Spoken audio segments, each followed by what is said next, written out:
Hi hello எல்லோருக்கும் வணக்கம் and welcome to our channel. So இன்றைக்கி இந்த வீடியோவில் என்ன பார்க்க போகிறோம் அப்படின்னா, நமக்கு திருக்கார்த்திகை இன்னும் ஒரு 10 டேஸில் நமக்கு வரப்போகுது. ஸோ அதுக்கான ப்ரிப்பரேஷன்ஸ் அண்ட் அதை எப்படிலாம் சிம்பிளாகவும் ஒர்க்கிங்காக இருக்கிறவங்களுக்கும் எவ்வளோ ஈஸியாக பண்ணலாம் அப்படிங்கிற ஐடியா தான் நான் உங்களுக்கு கொடுக்குறேன். இதை மாதிரி நம்ம மண் விளக்கு நம்ம கடையில் வாங்கி வச்சுக்குவோம் இல்லையா திருக்கார்த்திகை அப்போ. ஸோ இந்த மாதிரி விளக்கை எப்படி நம்ம க்ளீன் பண்ணணும் அப்படிங்கிறத, அதுவும் நம்ம போட்டு சபீனா போட்டோ இல்லை சோப்பு போட்டோ க்ளீன் பண்ண வேண்டாம், ஈஸியாக எப்படி க்ளீன் பண்ணலாம் அப்படிங்கிற வீடியோ உங்களுக்கு நான் ஆல்ரெடி அப்லோட் பண்ணி வச்சுருக்கோம். ஸோ மறக்காமல் அது உங்களுக்கு அந்த ஐடியா வேணும் அப்படின்னா, ஈஸியாக 2 பொருள் வச்சு எப்படி க்ளீன் பண்ணணும் அப்படின்னு நீங்கள் நினைக்கிறீங்கன்னா அந்த வீடியோ போய் பாருங்கள். இப்போ இது என்ன பண்ணுறோம் அப்படின்னா, இந்த மாதிரி புது விளக்கு வாங்குனீங்க அப்படின்னா அதை ஒரு பாத்திரத்தில் நல்ல தண்ணியோ இல்லை டேப் வாட்டர் ஏதோ ஒரு வாட்டர் ஊற்றி வச்சுக்கோங்க. ஸோ வச்சு இதை மாதிரி நீங்கள் ஊற வச்சுக்கோங்க. ஒரு நைட்டு ஃபுல்லாக ஊற போட்டுடுங்க. இதில் 2 ரீசன் இருக்குது. என்ன அப்படின்னா, நம்ம எண்ணெய் குடிக்காமல் இருக்கும். நம்ம புது விளக்கை அப்படியே எடுத்து நம்ம அப்படியே யூஸ் பண்ணுறோன்னா, நீங்கள் எண்ணெய் காலையிலே ப்ரிப்பேர் பண்ணி வைக்கும்போது நீங்கள் எண்ணெய் ஊற்றி வைக்கிறீங்கன்னு வைங்க, அது நீங்கள் சாயந்தரம் பாருங்கள் எண்ணெய் பாதி எண்ணெய் தான் இருக்கும். ஏன்னா அந்த மண்ணே பாதி எண்ணெயை உறிஞ்சிரும். ஸோ அதை அவாய்ட் பண்ணுறதுக்கு ஃபஸ்ட்டே நம்ம இந்த மாதிரி ஒரு பாத்திரத்தில் தண்ணியில் ஊற போட்டுட்டோம் அப்படின்னா எண்ணெய் குடிக்காது அப்படின்னு சொல்லுவாங்க. செகண்ட் என்ன அப்படின்னா, ஒன்று உங்களுக்கு டைம் இருக்குன்னா நீங்கள் அதை எடுத்து உலர்த்தி வச்சா அதுவாகவே காஞ்சிரும். சப்போஸ் நீங்கள் லாஸ்ட் மினிட்லாம் க்ளீனே பண்ணுறீங்க அப்படிங்கும்போது இதை மாதிரி அடுப்பில் நீங்கள் நல்லா ஃப்ளேம் ஃபுல் ஃப்ளேம் வச்சுக்கோங்க. ஃபுல் ஃப்ளேம் வச்சுட்டு இந்த மாதிரி ஒரு இடுக்கியை பிடிச்சி ஒரு 2 செகண்ட்ஸ் காமிச்சிங்கன்னாலே போதும்.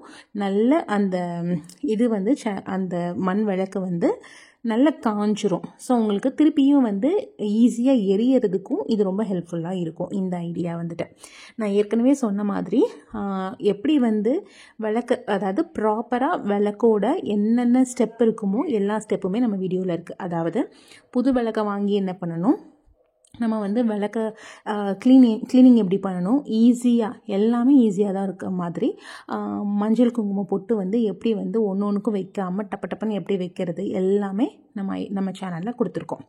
ஸோ இப்போ என்ன பண்ண போகிறேன் அப்படின்னா, இதை மாதிரி ஒரு பிளேட் எடுத்துக்கிறேன்.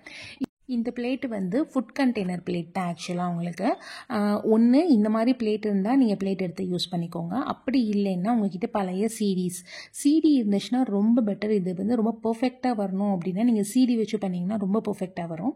பட் சிடி இல்லை அப்படிங்கிறவங்க இந்த ஐடியா நீங்கள் ட்ரை பண்ணி பார்க்கலாம். ஸோ இந்த ஐடியாவில் நான் இந்த மாதிரி ஒரு ஃபுட் பிளேட் எடுத்துக்கிறேன். ஸோ என்ன மாதிரி விளக்கு இதுக்கு ஃபஸ்ட்டு செட் ஆகும் அப்படின்னு சொல்லிட்டு பார்த்துக்கோங்க.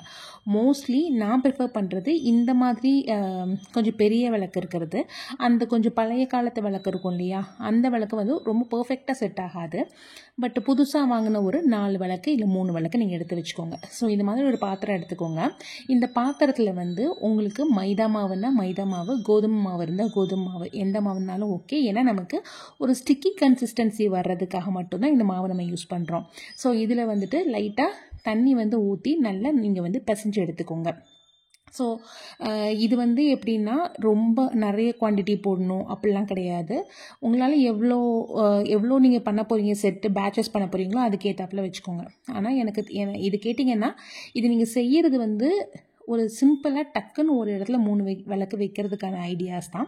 ஸோ இந்த மாதிரி ஒரு மைதா மாவை நான் இந்த ஒரு மாதிரி ஸ்டிக்கியாக உங்களுக்கு தெரியும் பாருங்கள், கையில் ஒட்டும் அந்த ஸ்டிக்கினஸ், அந்த கன்சிஸ்டன்சியில் இவ்வளோண்டு மாவு நீங்கள் பிசைஞ்சு எடுத்து வச்சுக்கிட்டா போதும். ஈவன் நீங்கள் கோதுமை மாவில் நீங்கள் பண்ணால் கூட இதே அளவு கன்சிஸ்டன்சியில் இதே மாதிரி நீங்கள் அந்த ஸ்டிக்கி கன்சிஸ்டன்சியில் இருக்கிற மாதிரி நீங்கள் பிசைஞ்சு ஒரு சின்ன பால், அதாவது ஒரு சப்பாத்திக்கு எவ்வளோ பால் வருமோ அந்த மாதிரி ஒரு சைஸில் மட்டும் எடுத்து வச்சுக்கோங்க.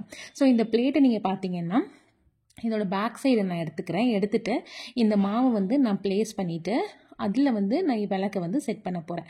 ஸோ குட்டி குட்டி சைஸில் மாவு எடுத்துக்கோங்க. இந்த மாதிரி வச்சுட்டு உங்ககிட்ட இருக்கிற பழைய விளக்கு, யூஸ்லெஸ்ன்னு நீங்கள் நினைக்கிற விளக்கு ஏதாவது இருக்குன்னா அதை நம்ம ஸ்டாண்டு மாதிரி யூஸ் பண்ணிக்கலாம். ஸோ புதுசாக வாங்கின விளக்கை மேலே யூஸ் பண்ணிவிட்டு இதை நம்ம ஸ்டாண்டு மாதிரி யூஸ் பண்ண போகிறோம். ஸோ இது மாதிரி ஒரு ப்ரெஸ் பண்ணால் போதும். நீங்கள் மார்னிங் பண்ணி வச்சிட்டிங்கன்னா ஈவினிங் அது நல்லா காஞ்சு செட் ஆகிடும். ஸோ இதுக்கப்புறமா நீங்கள் இதுக்கு முன்னாடியே உங்களோட விளக்கை நீங்கள் டெக்கரேட் பண்ணணும்னு நினச்சிங்கன்னா பெயிண்டிங் பண்ணுறது அதையெல்லாம் நீங்கள் நீங்கள் பண்ணிக்கோங்க. பட் அதுவும் எப்படி பண்ணுங்கிறது நம்ம சேனலில் ஆல்ரெடி வீடியோ வந்து அப்லோட் பண்ணியிருக்கோம். ஸோ இது மாதிரி நான் எந்த இடத்துல எந்த மாதிரி விளக்கு வச்சுக்கலான்னு சொல்லிட்டு ஒரு ஐடியா பார்த்துட்டு நீங்கள் வந்துட்டு இதே ப்ரொசீஜரில் 3 விளக்கையும் வந்து செட் பண்ணிக்கோங்க. உங்களுக்கு பெரிய பிளேட்டு ஃபுட் பிளேட் கிடைக்குது அப்படின்னா இன்னும் கொஞ்சம் பெட்டராக நீங்கள் 5 விளக்கு அந்த மாதிரி கூட வைக்கலாம்.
ஸோ இதை மாதிரி ஒரு 3 விளக்கை நீங்கள் ஸ்டிக் பண்ணி ரெடி பண்ணி எடுத்து வச்சுக்கோங்க. நான் சொன்ன மாதிரி நீங்கள் காலையில் பண்ணால் அது சாயந்தரம் காஞ்சிரும். உங்களுக்கு அந்த பிளேட்டு தெரியக்கூடாது அப்படின்னு நீங்கள் நினைக்கிறீங்கன்னா சும்மா ஒரு பூ வச்சு டெக்கரேட் பண்ணிக்கோங்க. இது எதுக்காக இந்த ஐடியா நான் உங்களுக்கு சொல்கிறேன் அப்படின்னா, நீங்கள் உங்களால் பெரிய லெவலில் டெக்கரேட்டிவாக கார்த்திகை தீபம் வைக்க முடியலை அப்படின்னா கூட வாசலில் ஒரு சின்ன கோலம் போட்டிங்கன்னா இதை அப்படியே ஒரு ஸ்டாண்டு மாதிரி எடுத்துகிட்டு போய் 3 விளக்கை வச்சுக்கலாம். நீங்கள் இருக்கிற கீழே இருக்கிறது பேஸு பிளாஸ்டிக் அப்படின்னு நீங்கள் நினச்சாலும் அந்த பேஸ் பிளாஸ்டிக் வந்து இந்த ஹீட்லலாம் ஒன்றுமே ஆகாது. பிகாஸ் அது டைரக்ட் ஹீட் இறங்குற மாதிரியுமே கிடையாது. சும்மா ஒரு சின்னதாக ஒரு பூ வச்சு ஒரு அலங்காரம் பண்ணி நீங்கள் எடுத்துகிட்டு போய்க்கலாம். இந்த கம்மெல்லாம் அசிங்கமாக தெரிகிற மாதிரி இருக்குன்னு நீங்கள் நினச்சா கூட நீங்கள் வந்துட்டு இதுக்கு ஒரு பெயிண்ட் பண்ணி இதையும் அழகுப்படுத்தி வைக்கணும்னா உங்களோட டைமை பொறுத்து நீங்கள் வந்து மேனேஜ்மெண்ட் பண்ணிக்கோங்க. ஸோ ஒரு சிம்பிளான ஐடியா இன்றைக்கி நான் கொடுத்துருக்கேன். இந்த ஐடியா உங்களுக்கு பிடிக்கும் அப்படின்னு நினைக்கிறேன்.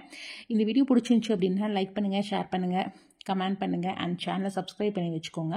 ஸோ அப்பப்போ வரப்போகிற ஃபெஸ்டிவலுக்கு என்னென்ன மாதிரி டெக்கரேஷன் பண்ணலாம் அப்படிங்கிற ஐடியாஸ் உங்களுக்கு வேணும் அப்படின்னா நீங்கள் சேனலை சப்ஸ்கிரைப் பண்ணி வச்சிங்கன்னா உங்களுக்கு உங்களுக்கு ஃபெஸ்டிவல் பற்றின அப்டேட்டும் கிடைக்கும். அட் த சேம் டைம் வந்து அதை எப்படி டெக்கரேட்டிவாக நீங்கள் பண்ணலாங்கிற ஐடியாவும் உங்களுக்கு கிடைக்கும். ஸோ வீடியோ பார்த்ததுக்கு ரொம்ப தேங்க்ஸ். நன்றி, வணக்கம்.